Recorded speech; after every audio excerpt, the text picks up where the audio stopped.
Assalamualaikum warahmatullahi wabarakatuh. Alhamdulillahi rabbil alamin. Al-Fatihi lima ukhliq wa khatimi lima sabaq nasiril haqqi bil haqq wal hadi ila siratikal mustaqim wa ala alihi wa sahbihi haqqa qadrihi wa miqdarihil azim. Amma ba'du. Wa ya ibadallah ittaqullaha haqqa tuqatih wa la tamutunna illa wa antum muslimun. Rabbi a'udzubika min hamazatis sayatin wa a'udzubika rabbi ayyahdurun. Shadaqallahul azim. Pertama-tama yang paling utama, marilah kita senantiasa memanjatkan rasa puja-puji syukur kita kehadirat Allah Subhanahu wa taala. Alhamdulillah, pada kesempatan pagi hari ini Allah masih membangunkan kita semua di waktu subuh untuk melaksanakan salat subuh dan tentunya untuk melaksanakan aktivitas kita sehari-hari.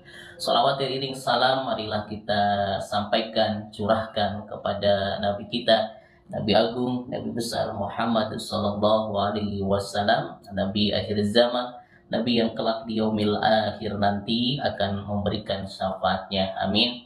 Amin ya rabbal alamin. Sahabatku yang dimuliakan oleh Allah Subhanahu wa taala. Allah Subhanahu wa taala berfirman dalam Quran surat Al-Ikhlas ayat 1 sampai dengan ayat 4.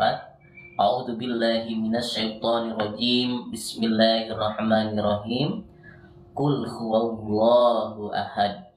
Qul, katakanlah, huwallahu ahad, bahwa Dia Allah adalah Esa, adalah satu.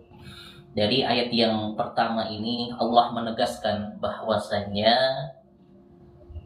Allah itu Esa, Allah itu satu. Artinya apa? Artinya Tuhan kita semua itu cuma satu. Siapa Dia? Dia adalah Allah Subhanahu wa taala. Jadi sudah jelas dalam agama Islam itu Tuhannya sudah jelas siapa Dia, yaitu Allah Subhanahu wa taala. Dan Allah sudah menegaskan bahwasanya Allah itu cuma satu. Tidak ada lebih dari satu. Ya, tidak ada Tuhan Bapa, tidak ada Tuhan Ibu, tidak ada Tuhan Anak, tidak ada Tuhan Roh Kudus, itu tidak ada. Apalagi ada lebih dari satu atau ada lebih dari 199 dewa dan lain sebagainya, itu tidak ada.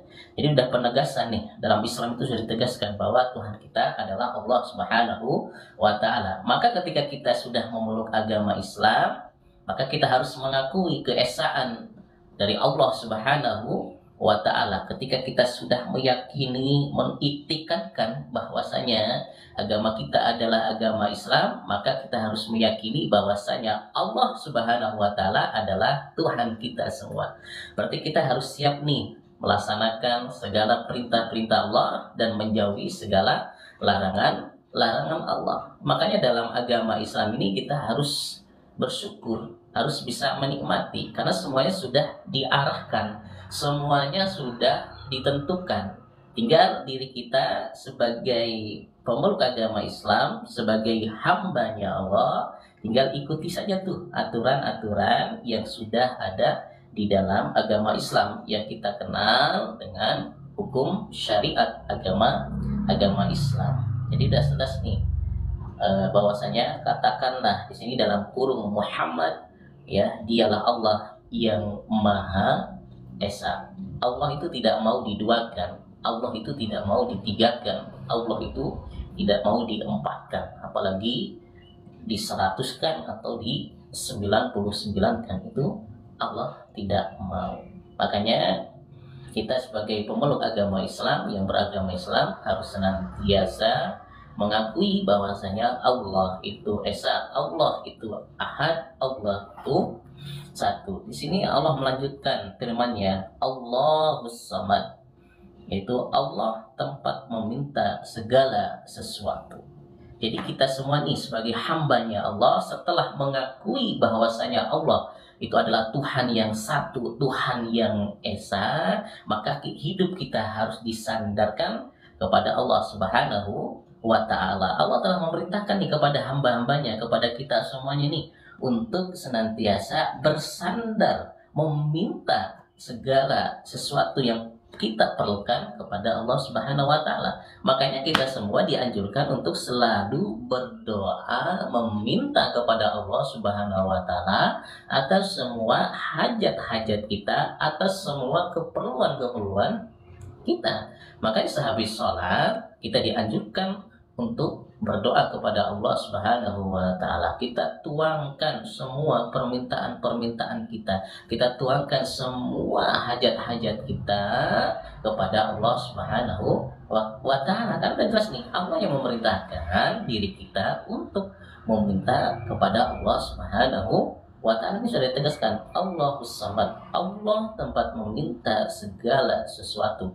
Makanya kalau kita punya hajat, punya keinginan, maka mintalah kepada Allah Subhanahu wa ta'ala. Pengen punya anak yang soleh, ya minta kepada Allah, berdoa kepada Allah. Pengen mempunyai rizki yang banyak, rizki yang cukup, rizki yang bermanfaat, ya minta kepada Allah, berdoa kepada Allah. Ya Allah, cukupkanlah rizki kami, ya Allah, berikanlah kami keturunan anak-anak yang soleh.